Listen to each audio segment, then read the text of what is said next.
আমরা যারা নারুটো দেখছি আমরা অবশ্যই ওবিটোর লাভ স্টোরি সম্পর্কে জানি। একটা মেয়ের জন্য সে কি না করছে। ওবিটো পুরো শিনোবি ওয়ার্ল্ডের বিপক্ষে চলে গেছে, ফোর্থ গ্রেট নিনজা ওয়ার শুরু করে দিছে, হাজার হাজার লাখ লাখ মানুষের জীবন নিছে জাস্ট একটা মেয়ের জন্য, রিন নোহারা। কারণ ওবিটোর কথা হচ্ছে যেই দুনিয়াতে রিন নেই সেই দুনিয়ারই কোনো প্রয়োজন নেই। কিন্তু আপনি কখনো চিন্তা করছেন যার জন্য আমাদের ওবিটো এত কিছু করছে সেই রিন আমাদের ওবিটোকে আসলে কি পছন্দ করতো, কিংবা আসলে কি আমাদের ওবিটোকে সে ভালোবাসতো?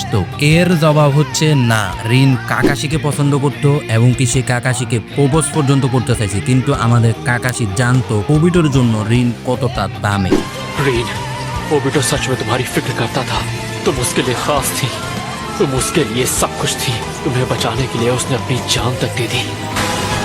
सुनो काकाशी, मैं तुम्हारे लिए अपनी फीलिंग्स बताना चाहती हूँ। কিন্তু দুঃখের বিষয় হচ্ছে ওবিটো কখনো জানতে পারেনি যে মেয়ের জন্য সে এত কিছু করতেছে সেই মেয়ে কখনো তাকে পছন্দ করতো না। একটা কথা আছে না ভাই, one side love, most beautiful feelings in the world.